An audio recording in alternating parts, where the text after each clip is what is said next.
Okay, today in social studies, we're doing Unit 3, Lesson 9, Determine Point of View. And that's going to be somewhat familiar because we did something similar. It's a similar idea when we talk about narrative point of view we did in language arts. We'll talk about that a little bit more here in a minute. So today's lesson, by the time we complete this one, we'll be able to clarify an author's point of view. That should be an and not and author's point of view. So let's take a look here at our audio. Let's see what we have. An author's point of view is the perspective from which he or she writes about a topic. When you determine point of view, you gain a better understanding of the text. Identify the subject or main idea of the writing, and consider the author's purpose. Then think of the different perspectives that the author may have on the topic. These steps will help you clarify the author's point of view. As with other areas of the GED test, questions about determining point of view will test your ability to interpret information at various depth of knowledge levels through the use of complex reading skills and thinking skills.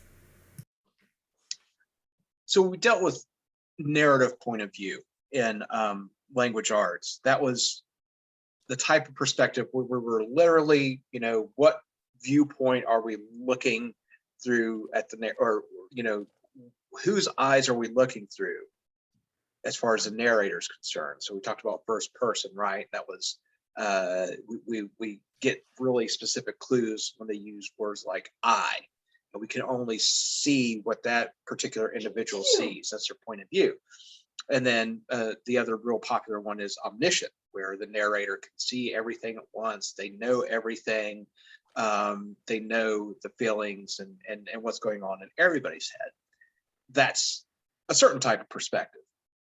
Here in social studies, and perhaps in some nonfiction writing, we're talking about language arts, point of view and perspective is more about the side someone takes in an argument or their opinions that they hold. And we use a lot of the same sort of critical thinking that we've, in some cases that we've used before, like in inferences, right? Sort of where you have to read between the lines. Sometimes authors are very explicit about their point of view, right? It's very easy to interpret that, to figure that out. Sometimes it's more, a little subtle, and you look for those same type of clues that you'd use when making inferences and reading between the lines, as far as like the word choice, right? What words they use to describe something, things of that nature. So let's take a look here, see what we have.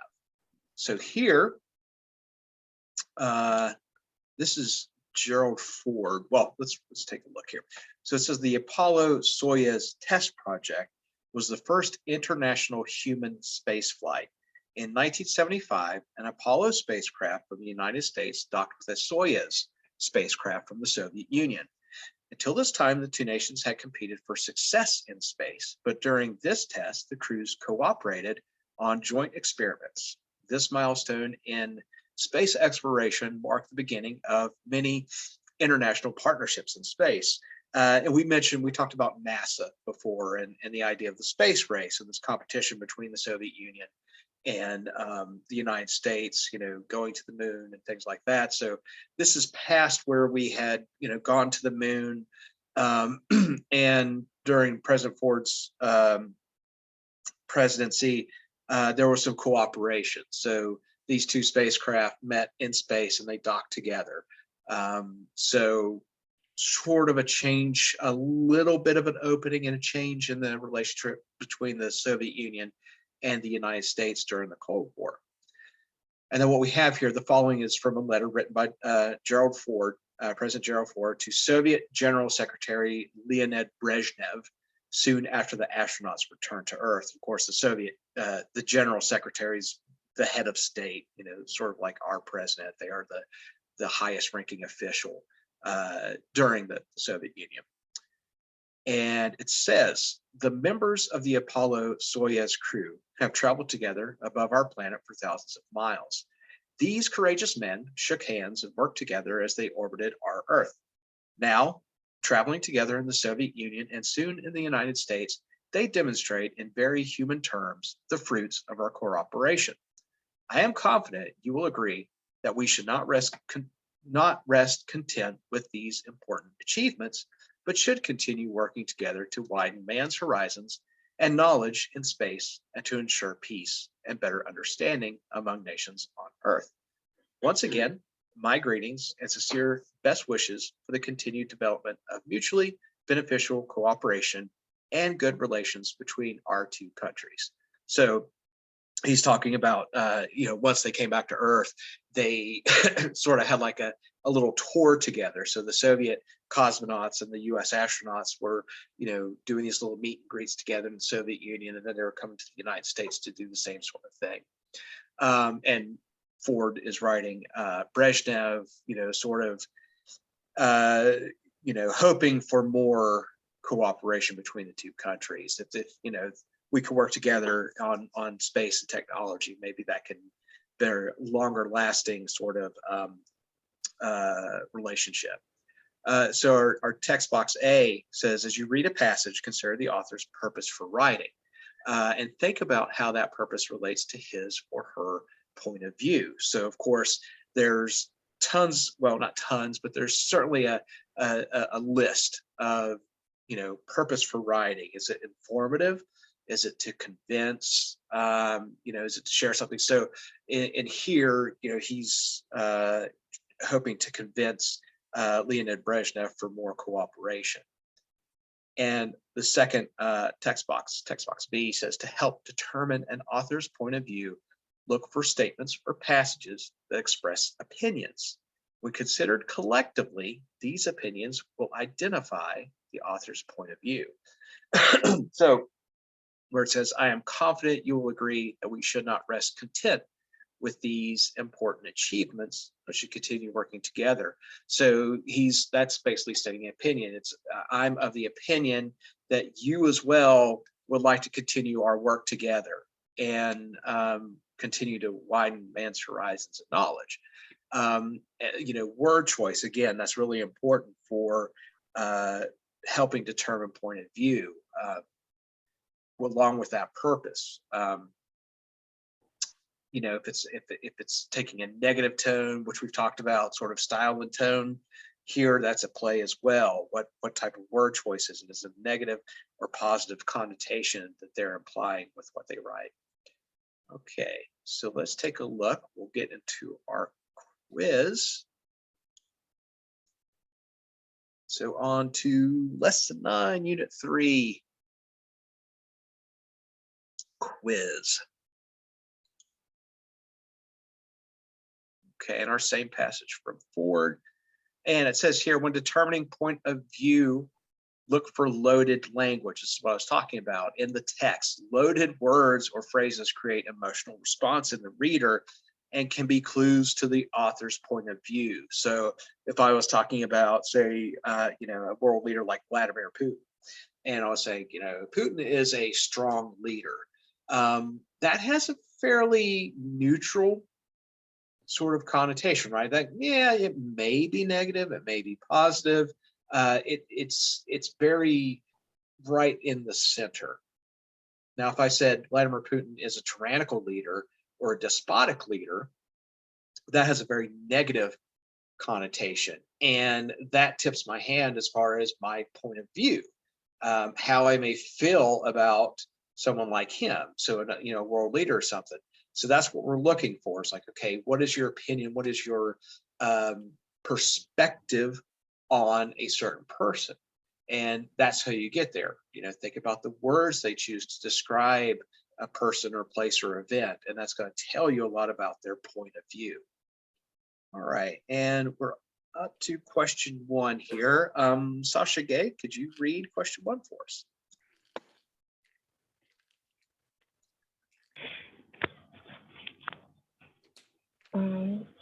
Which of the following best describes President Ford's point of view? A, the Apollo Soyuz crew should go on a worldwide tour. B, cooperative space projects can benefit future generations. C, the leader of both nations deserve congratulations. And D, composition is a way to ensure better understanding. Is it C? Yeah, B, right? That's his point of view there. B is in boy. Cooperative space projects could benefit future generations. That's his point of view, what we're dealing with here, what Ford thinks about that. Okay. Let's see here. The UN. Tracy, can I get you to read number Yes. 2? The United Nations were founded in 1945 after World War II ended by a group of 51 nations. Today it had 193 member states. Through its founding charter, the United Nations provides a forum for its member states for express their views and take action on a range of global issues. The United Nations is best known for its peacekeeping, conflict prevention, and humanitarian assistance work, but it is also heavily involved in other efforts to make the world safer. For the United Nations, the rule of law refers to a principle of governance in which all persons, institutions, and entities, public and private, including the state itself, are accountable to laws that are publicly promulgated, equally enforced, and independently adjudicated, and which are consistent with international human rights norms and standards.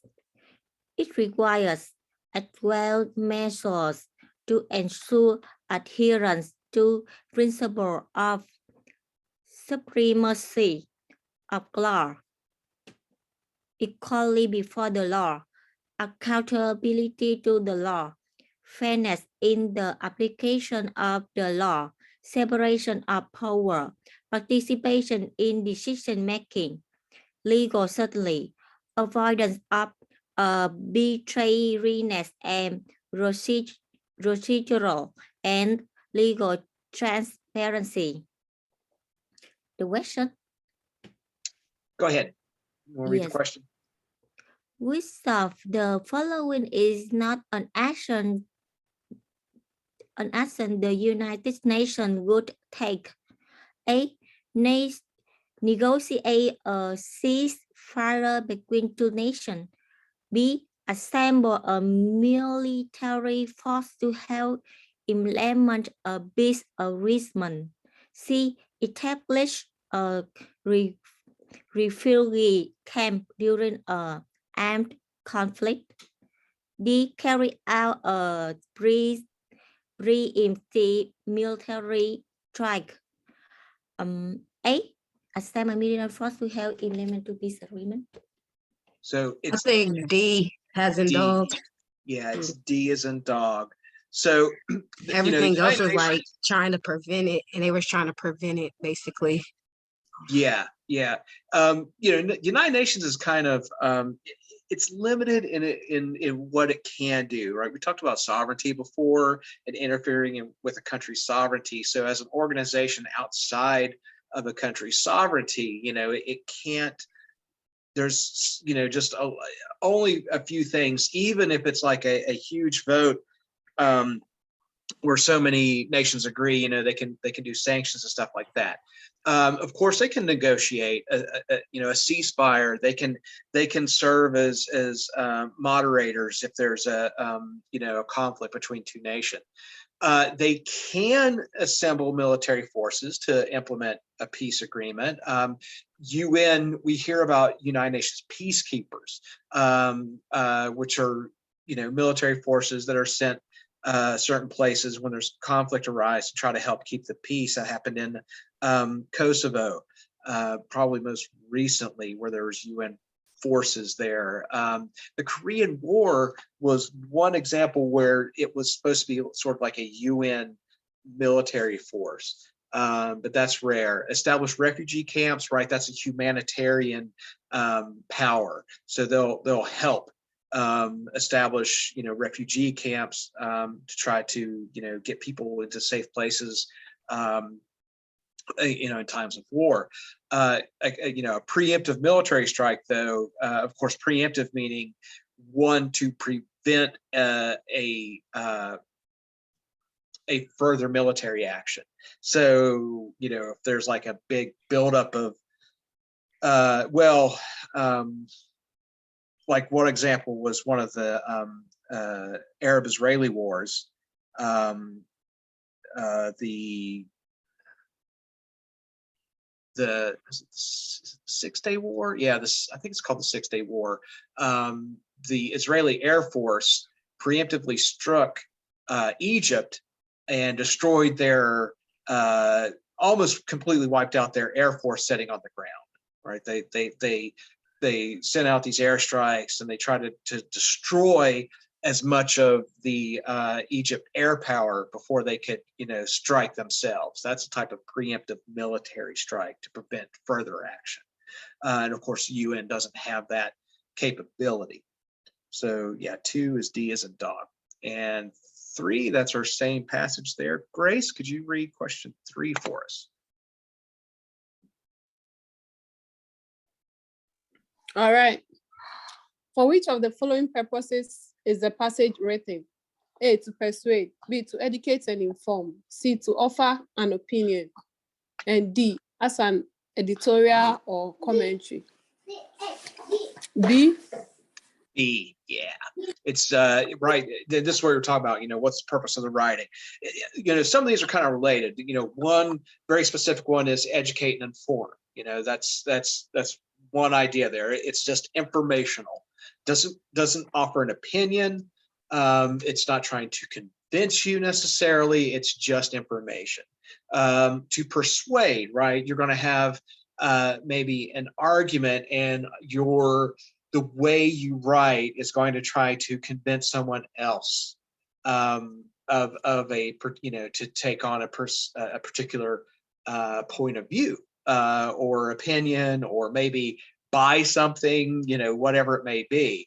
And then of course, editorial and offering an opinion, they're somewhat similar, right? If you're offering an opinion, that's just, I'm expressing my point of view, I'm expressing my opinion. Editorial and commentary will often do that as well. We talk about a lot of times in the news cycle, the 24 hours news cycle now, it's not as much to inform as they do offer editorial and commentary. Whether it's Fox News or CNN or any of the sort of like the 24-hour news organizations, you turn it on. If I probably turn it on right now, you'll probably have like 3 talking heads, and it's not so much telling you that for instance, something happening, but how they feel about that particular thing happening. And that's editorial and commentary, and it's very similar to offering an opinion. So B is in boy there for number 3. 4, question 4, Etta, could you read question 4 for us? Okay. The writer's use of the word adjudicated in this passage can be best substituted with which of the following? A, negotiated. B, administrated. C, legally decided, or D, enforced? Is it B? It's C.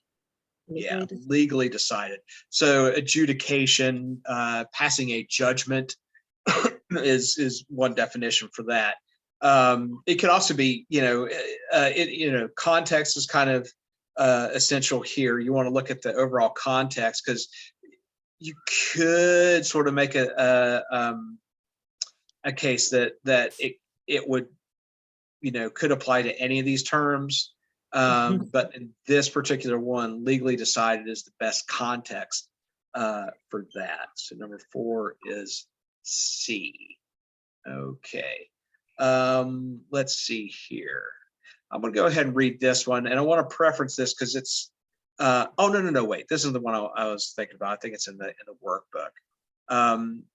Fatia, can you read for us today?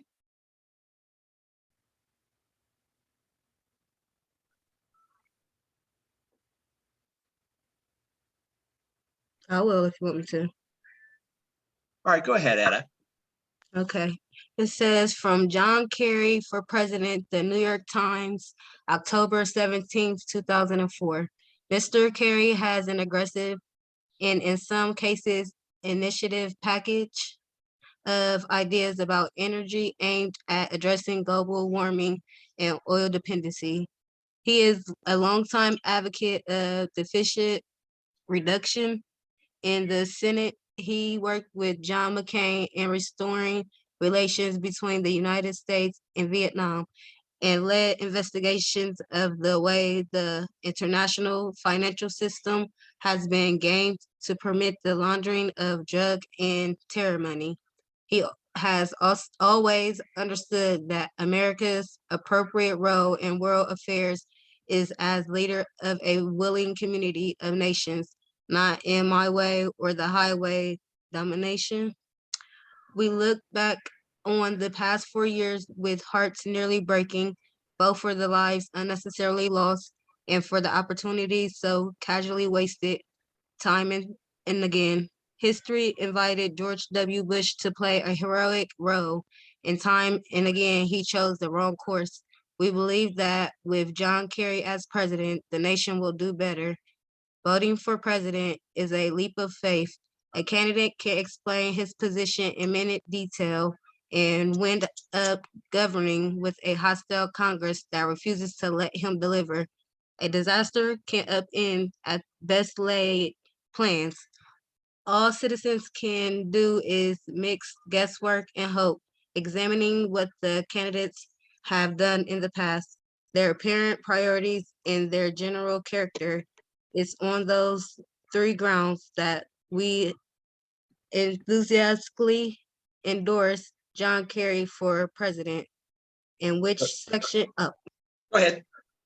in which section of the New York Times would you expect to find this article?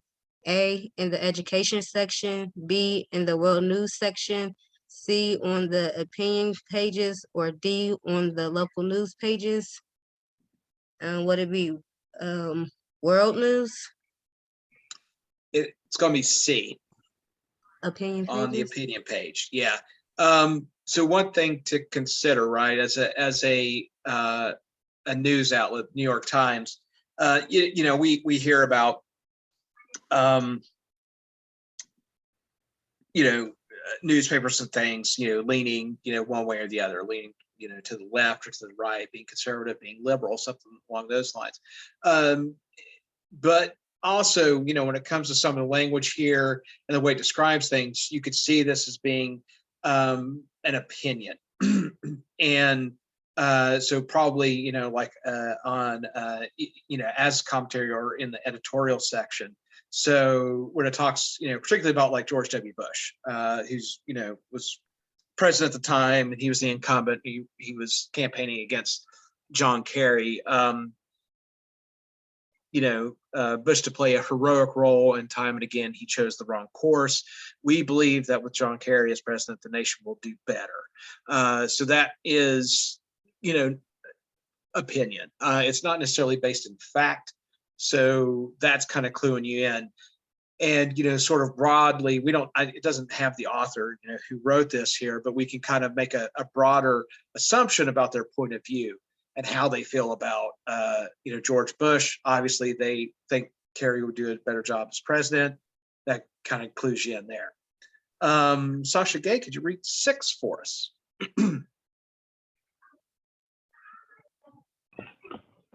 Which of the following best expresses the writer's point of view? A. George W. Bush made heroic choices. B. George W. Bush can lead the nation to a better future. C. John Kerry makes his position known. D. John Kerry's past record and his character make him a good candidate. Is it D? D. D as in dog. John Kerry's past record and his character make him a good candidate. So this could be seen as not only opinion, but convincing, right? That why we should elect John Kerry as president. And it gives you, a few points here. He's a longtime advocate of deficit reduction in the Senate. He worked with John McCain in restoring relations between the United States and Vietnam, and led investigations of the way international financial systems have been gained. So showing his bipartisanship, working with a member of the Senate from the opposing party. You have these details here. Those are facts, but that part is about convincing. Then it goes on to tell you, about some of the failings of George W. Bush. Why he's not a good choice to be reelected. So definitely gives you the sense of purpose here is to convince the public, convince the New York Times reader that they should vote for John Kerry. And when it says we enthusiastically endorse John Kerry, whoever's writing this, whatever organization they might be, it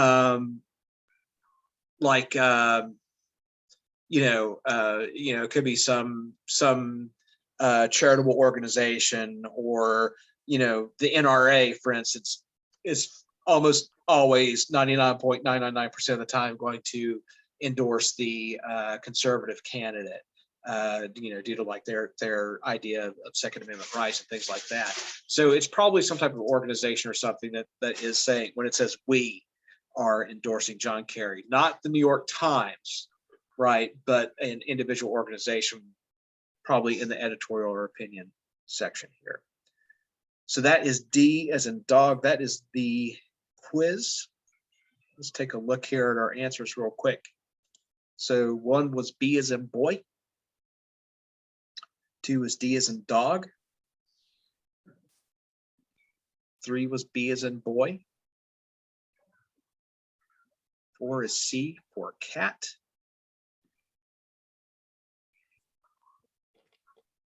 5 is C as in cat. And 6 is D as in dog, right? So now we're kind of getting a feeling here for what we're looking for point of view wise. And it says here, to start a workbook, it is crucial to determine point of view in order to gain a complete understanding of a writer's work. A writer's purpose, such as to inform or to persuade, can help clarify his or her point of view. Historians try to present facts impartially without a clear point of view, but when examining historical documents, a point of view usually is evident. In addition to written text, other works such as political cartoons, which we've talked about, paintings and sculptures, can also express the points of view of their creators. As in a written work, the point of view is the perspective that the artist expresses through the work.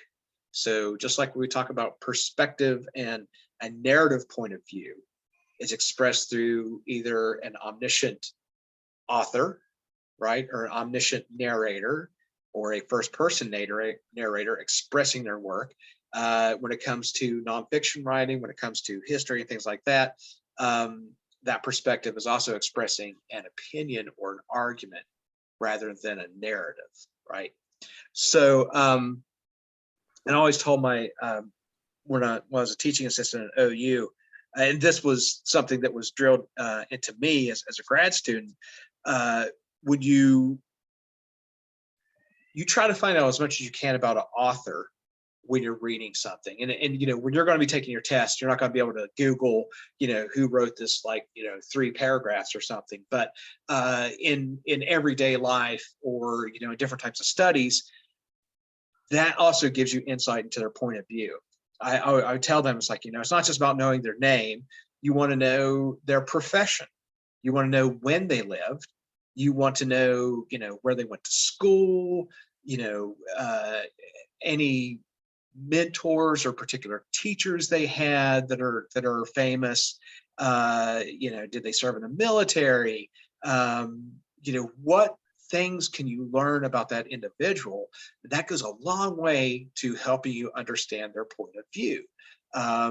It will help make sense of what they have to say when you kind of understand their background, right? And that's sort of, you know, we talk about, you know, walk a mile in someone's shoes. That sort of helps you. It doesn't mean you're going to agree with them. It doesn't mean that you're going to take on their opinion or anything else, but it'll also help you, you know, if you are arguing against those points of views, to understand why that person thinks the way they do, right? That helps you understand their point of view. All right, let's take a look at the quiz here, or the workbook. Okay, oh, here's the NRA. Let's see what the NRA has to say. So the National Rifle Association is facing attacks from gun owners of America for being too soft on gun control.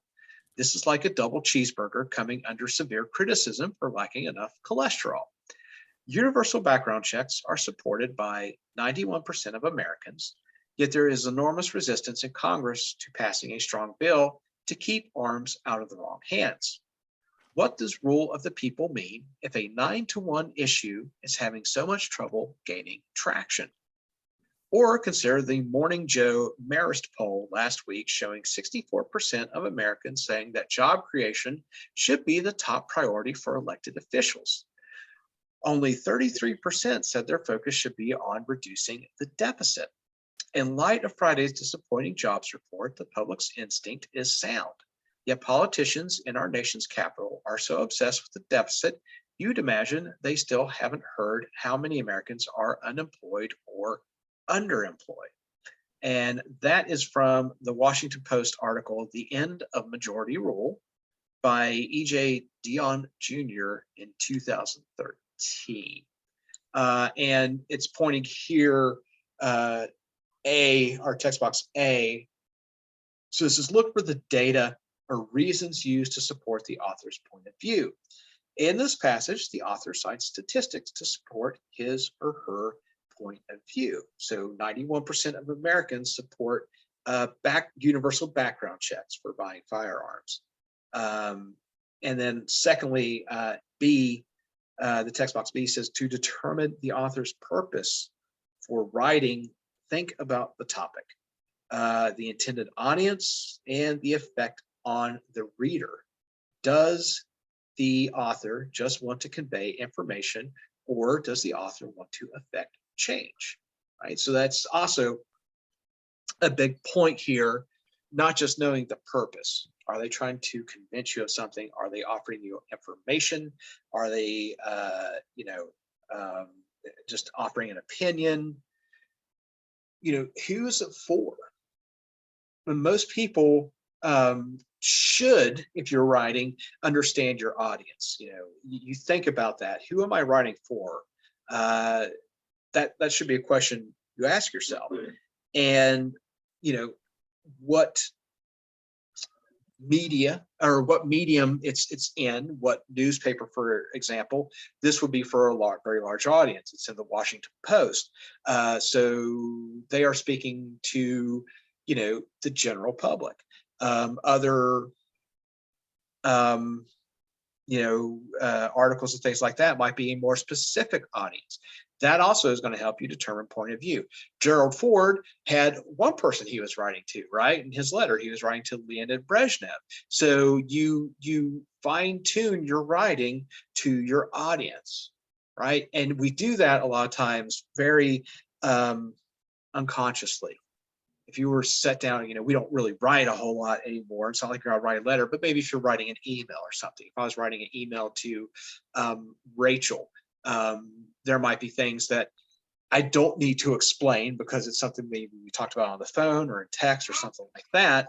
But if I was talking to Tracy about something, I might need to offer more information if it's to do with something.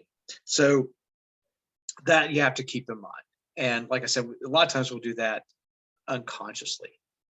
And it says here, so assume that authors have beliefs that they express in their writings, although they may not explicitly state them. Look for opinions and determine the point of view they convey. So just like we were saying before, word choice, what is their opinion on something? That's all about their point of view.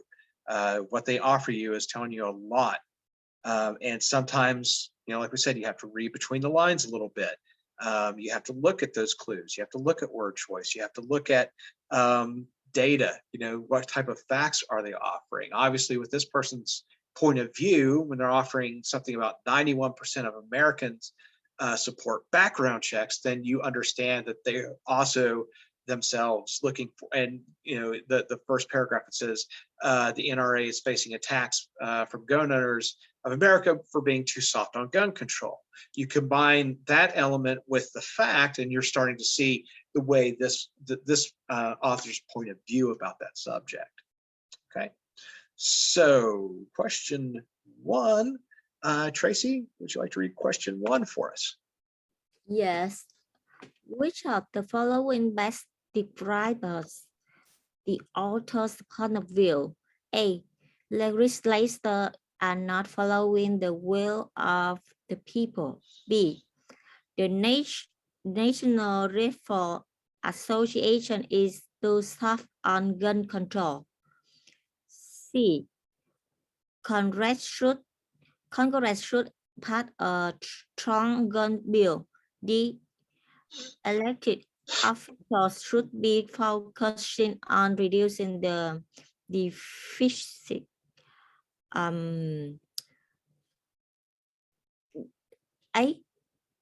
A, yeah.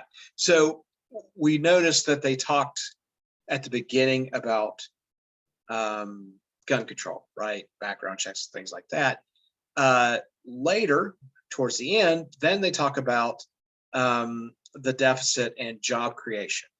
So we know that it's broader than just gun control. What is his point of view? More broadly speaking, we know that this person is saying that legislators are not following the will of the people.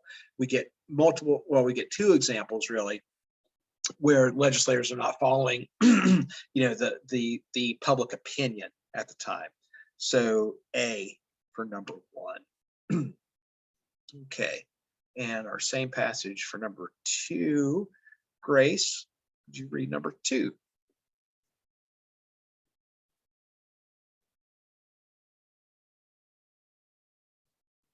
Okay. Number 2. Which of the following best describes the artist's purpose of writing? A. To commend Congress for its strong position on gun control. B. To reprimand Congress for its inaction on gun control. C. To explain Congress' reasons for resisting gun control. And D. To praise Congress on its commitment to deficit reduction. Is it B? B, yeah, it's and that's kind of a specific purpose, right? Not one that we're going to see a lot, but you will see it. Somebody just like tearing into a group or a person or something for their action. So here they are reprimanding Congress for its inaction on gun control. Okay, so 2 is B as in boy. So number 3, we have King Henry VIII. Edna, I get you to read about King Henry here. Okay. Okay, it says King Henry VIII of England closed Catholic monasteries and other religious houses when he declared himself head of the Church of England in 1536. The poor, along with older people and people with disabilities who had previously relied on those religious organizations for relief, had to instead rely on the government. From an English poor law written by William Marshall in 1536.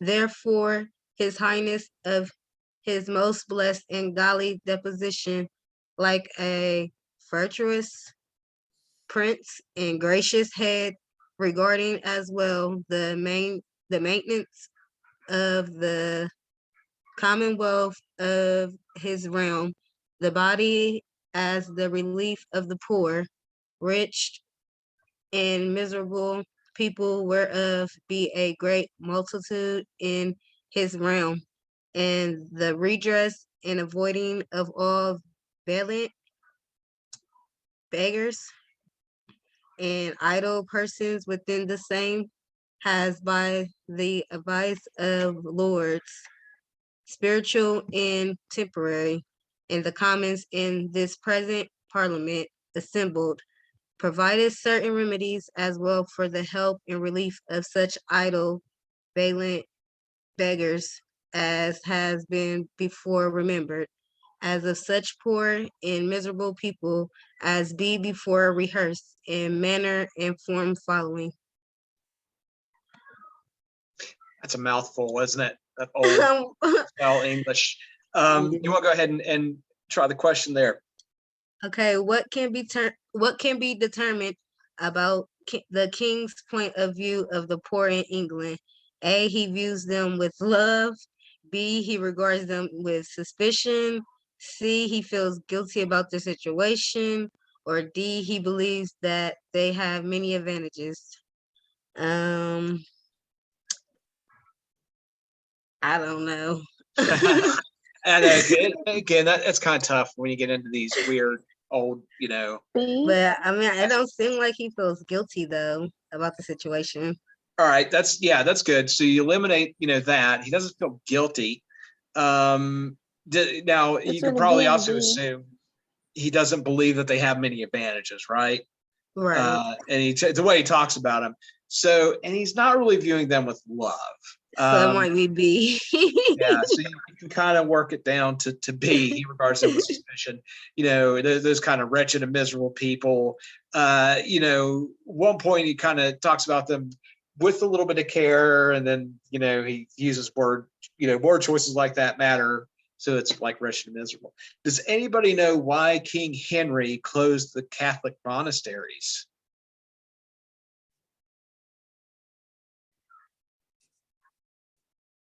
No. No. So this was a split from England and the Catholic Church. King Henry VIII wanted to get his wedding or his marriage annulled, or basically a divorce at that time from Catherine. And the Catholic Church says, "Nah, you can't do that." And Henry, being the King of England, was like, "Well, I think I'll make my own church." So that's where he where it says here, when he declared himself head of the Church of England. So if you look at the Church of England, it very similar to Catholicism and its practice and its everything that surrounds it, its traditions. But Henry wanted a divorce. Catholic Church says, no, we're not going to allow that. Henry just says, okay, well, I'm going to make my own church. So that's where you get the Church of England in the mid 1500s there. And of course, that disrupts everything, because of course you have Catholic churches everywhere in England, and not only are they performing their regular religious duties, they just like churches today, they have charitable organizations, so they help the poor and the homeless and things like that. So when he closed monasteries and these other places, that disrupted that that activity. So a little background on the lovely King Henry. And then number 4 We have the same passage. Sasha Gay, could you read number 4? Yeah. So the answer number 3 is. Oh, sorry, 3 was B. B as in boy. Yeah. All right, go ahead. Number 4, based on the tone of this law, which of the following was most likely a provision of the law? A, anyone expressing need for aid would receive it. B, jobs were found for all poor people. C, begging would be illegal. D, poor children would be provided with apprenticeship. Is it A? It is D. D as in dog. Poor children would be provided with apprenticeships. It's weird because it doesn't really mention it.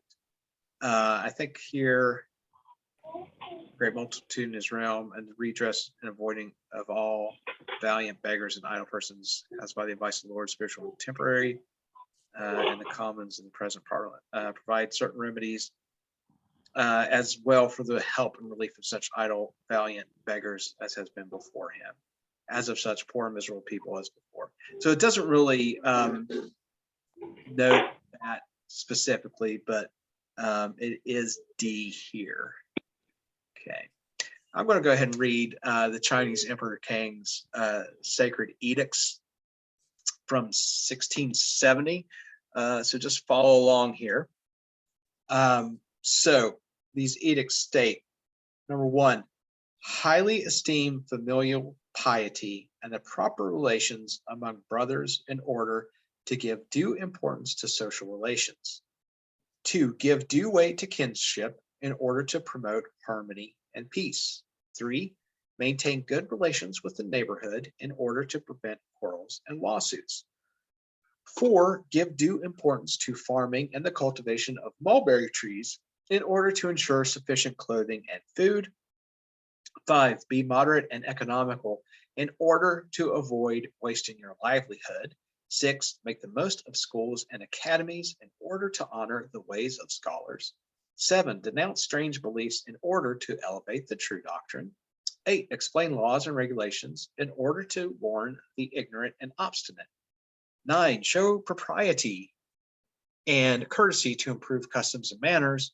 10, work hard in your profession and in your professions in order to quiet your ambitions. And the question here for number 5 is, in which of the following ways can the second part of each of the edicts be characterized? A, as threatening, B, as explanatory, C, persuasive, or D, cryptic? Is it B? It is B. B. Yeah, B as in boy. So it's explanatory, right? The first one is telling you what you should do. So explain laws and regulations. Okay, that's what he wants you to do. Why? In order to warn the ignorant and obstinate. So just like the next, or denounce strange beliefs for number 7. So in order to elevate the true doctrine, right? So it gives you what you should do and then why you should do it. That makes it explanatory. So B as in boy for number 5. And 6, we have more about the sacred edicts. Tracy, could you read number 6 for us? Yes. Think about the author's purpose for writing these edicts. To which of the following are these edicts most similar? A, instructions for assembling an applicants. B, a series of email messages about the school project. C, a list of civil responsibility. D, a timeline showing important historical events. I think C. Yeah, C. A list of civic responsibilities. So how can you be a better citizen? And a lot of, this one actually isn't that old, it's from 1670, but particularly if you look at sort of like ancient law codes and things like that, like Hammurabi's code and stuff, a lot of it is about how to be a good citizen, how to be a good role model for your neighbors and things like that. So that's what we have here for number 6. Let's see.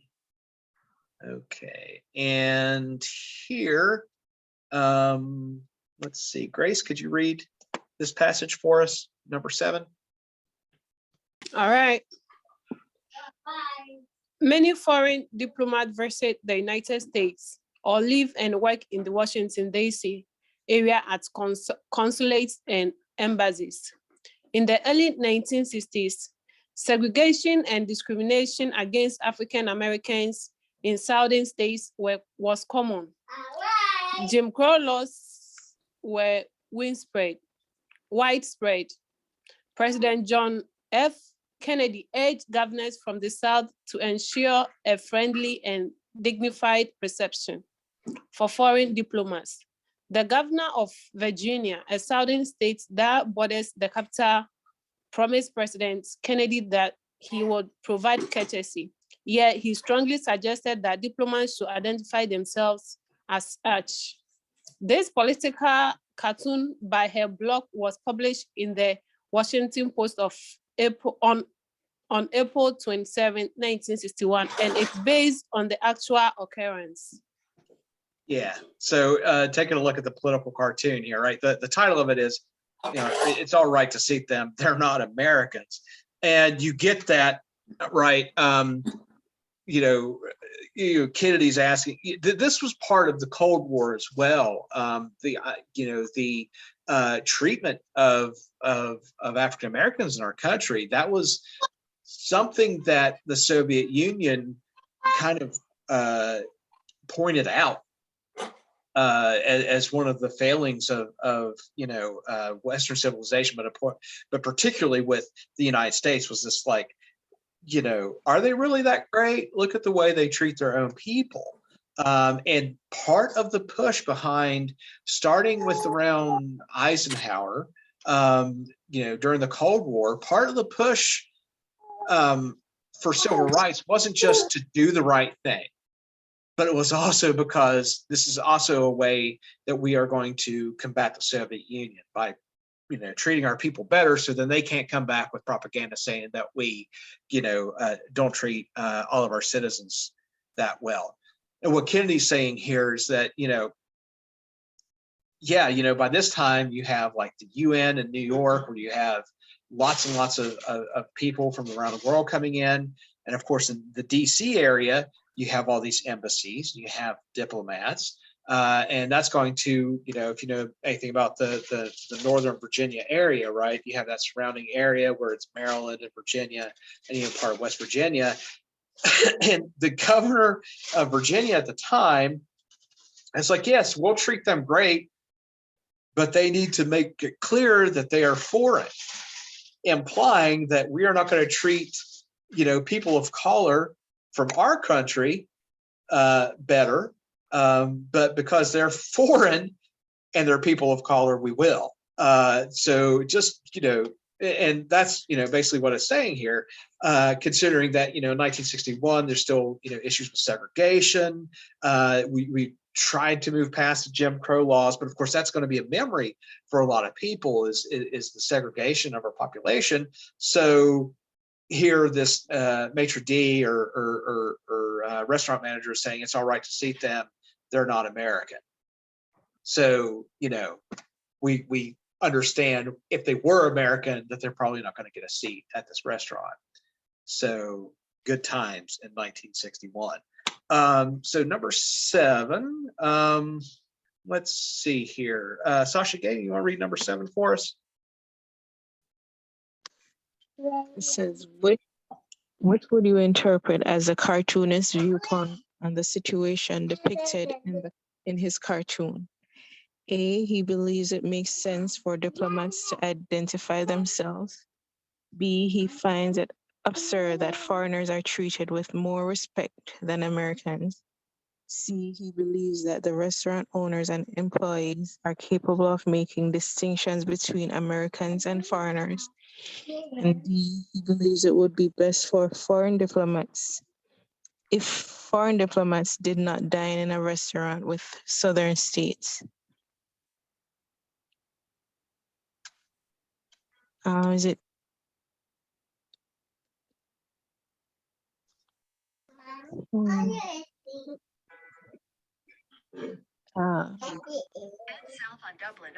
Is it B?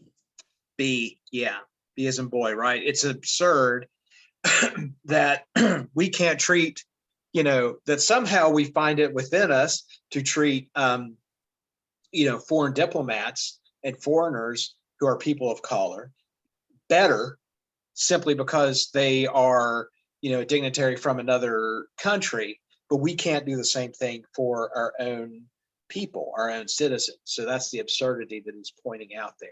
And of course, that's his point of view, right? That's his opinion that this is not right, and it's absurd.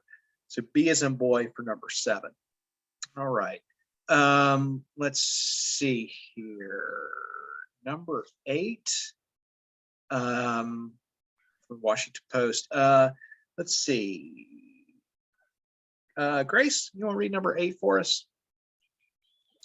Okay. The following is a response to an article that was published in the Washington. Oh, sorry. Which of the following best characterize? Oh, no, you're right. Go ahead. Read the passage for number 8. Oh, okay. Yeah. The following is a response to an article that was published in the Washington Post on October 24th, 2012, entitled "U.S. Set to Keep Kill List for Years." The response was written by Bruce Fein of Washington, D.C., who was Associate Deputy Attorney General of the United States from 1981 to 1983, endowing the president with the authority to play prosecutor, judge, jury, and executioner of any person on the planet, including U.S. citizens, that he secretly and unilaterally decrees to be dangerous to the United States, epitomize the executive tyranny that provoked the American Revolution. Neither in the text nor subtext of the Constitution is there a syllable hinting at such harrowing power. The US government has crawled into lawlessness, inviting every man to become a law unto himself, to borrow from Sorry. I'm sorry. No, go ahead. Keep going. Oh, okay. To borrow from words by Thomas Jefferson about slavery. I tremble for my country when I reflect that God is just and that his justice cannot sleep forever. From WashingtonPost.com, access 2013. Go ahead and read the question. All right. Which of the following best characterize the point of view of the writer? A, he believes the president should be a law unto himself. B, he believes that the decisions mentioned in the original Washington Post article should be made by consent of the people. C, he believes the rule of law is not being followed. And D, he is concerned that the separation of powers is too limiting.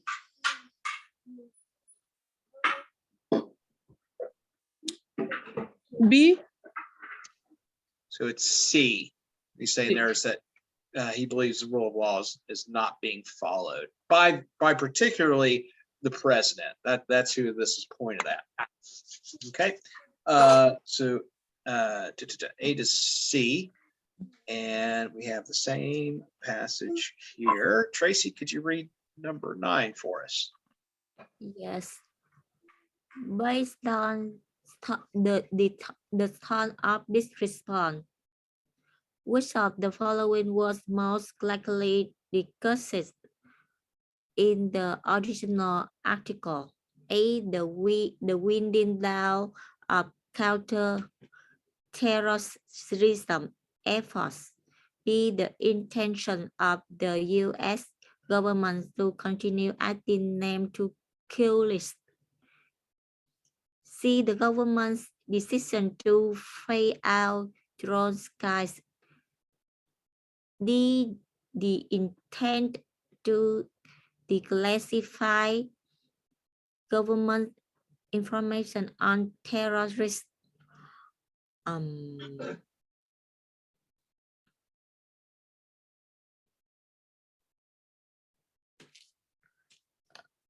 think A. So it's actually B. D. The continuation of kill lists. So B is in boy for number 9, and I think it does.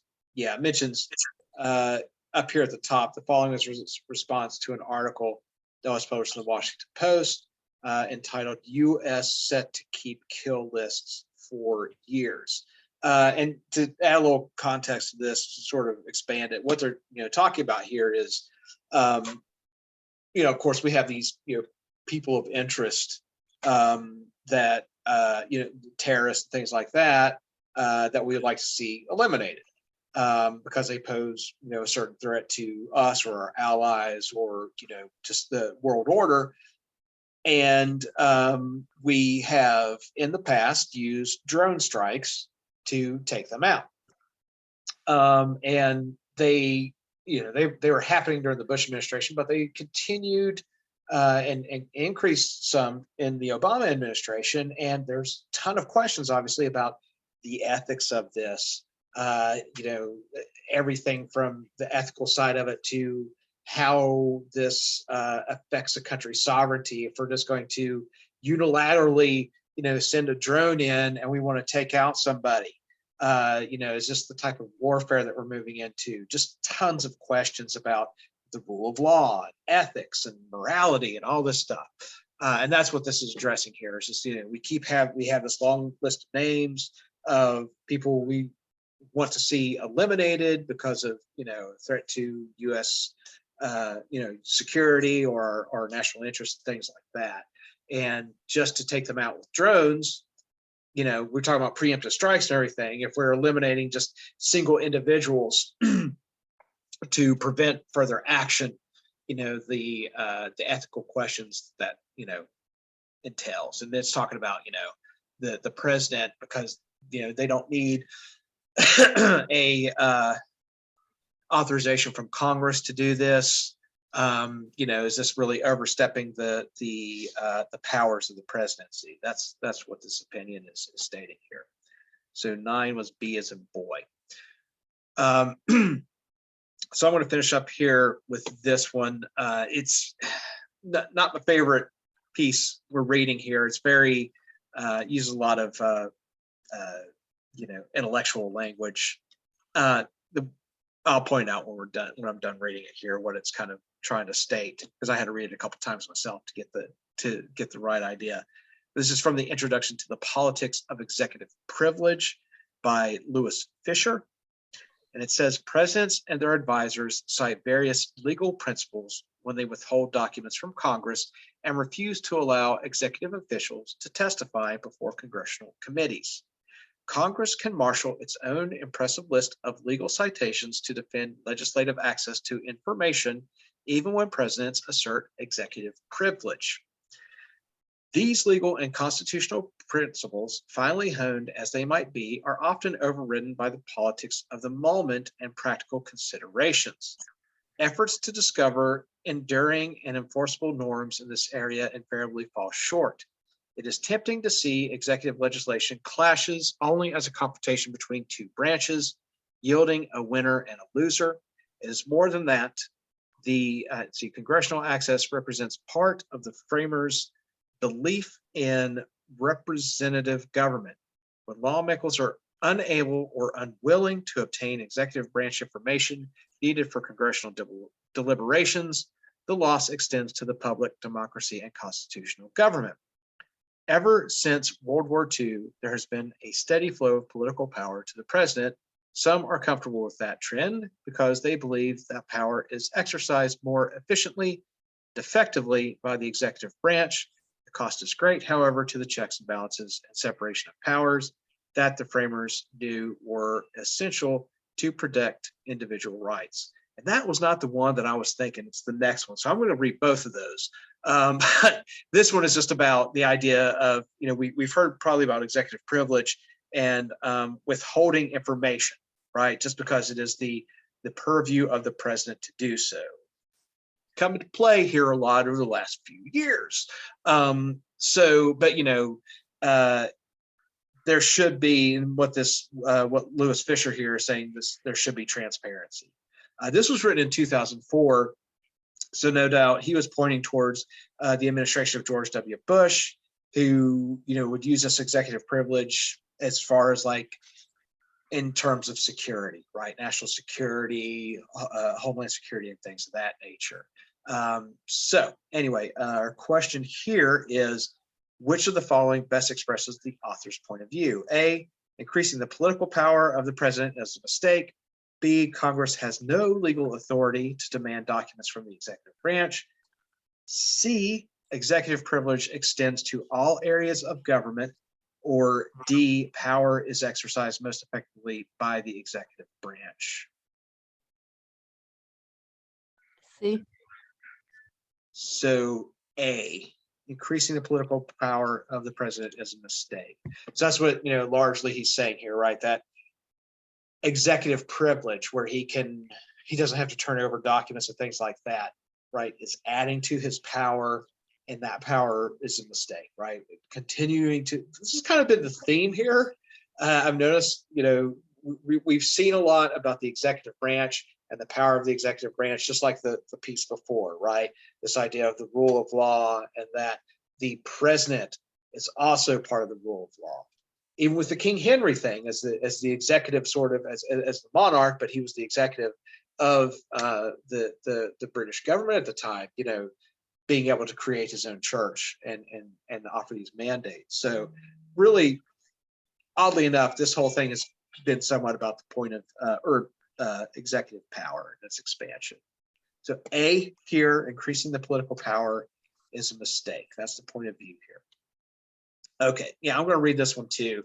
This is what I kept thinking was coming up next, but it is very just, so it's from the Popular Constitutionalism, Departmentalism, and Judicial Supremacy by Robert Post and Reva Siegel in 2004, but it's not the most easy to get through piece. So what it says here is the following excerpt was written by Robert C. Post and Reva Siegel in response to Larry Kramer's 2002 Jord lecture, in which Kramer argues for popular constitutionalism. Popular constitutionalism is a system in which the people assume control over interpretation and enforcement of constitutional law. So popular constitutionalism is an idea where the people, us as citizens, are the experts on the Constitution, and that we basically should be the ones who determine the constitutionality of things. That's the idea of popular constitutionalism. It says, in contrast to Kramer, we do not understand judicial supremacy and popular constitutionalism to be mutually exclusive systems of constitutional ordering.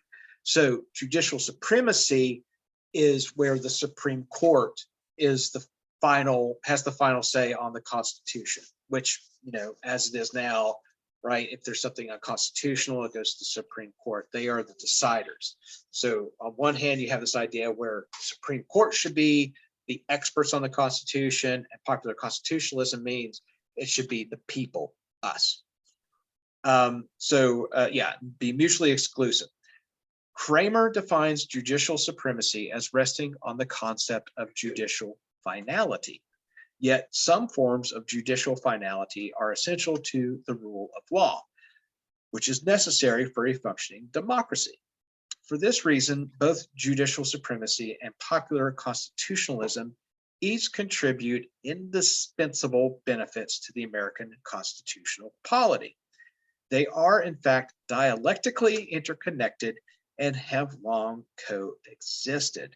So they're saying that those two ideas, it's not, they're saying that this Kramer, this guy that they're responding to, is stating that it's either or. You can't, it's either judicial supremacy or it's popular constitutionalism. But they're arguing that those things are not, when they say mutually exclusive, right, that it has to be one or the other, that these things can coexist. So the second paragraph here says, as Kramer models the problem, judicial supremacy and popular constitutionalism are distinct and competing forms of constitutional ordering. The nation must choose whether to institutionalize one or the other. Either the people or the court must have the last word. Kramer chooses the people.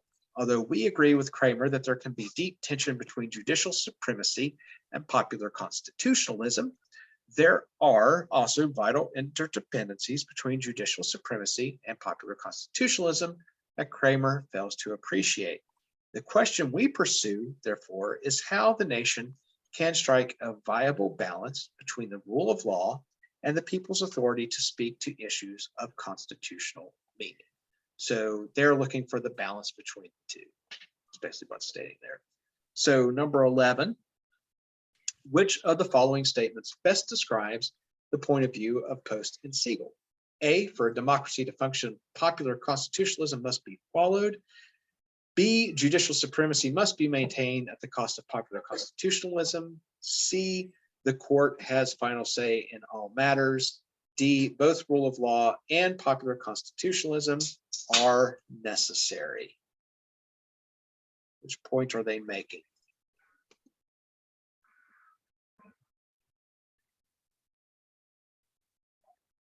B. D, right? They're basically saying that they both are necessary, that they both can exist. When they say they are not mutually exclusive, it means that they can coexist. D is in dog for 11. And that's just one of those pieces, you know, they're obviously, I don't know, I should have looked up to see who Robert Post and Reva Siegel are. They're probably lawyers, or they probably study law, because it's what this sounds like. It came from a lawyer. So just to go through real quick here on our answers. One was A,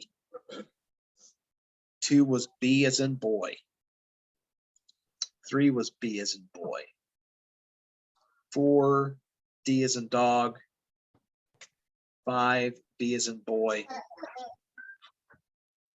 6 was C as in cat, 7, B as in boy, 8, C as in cat,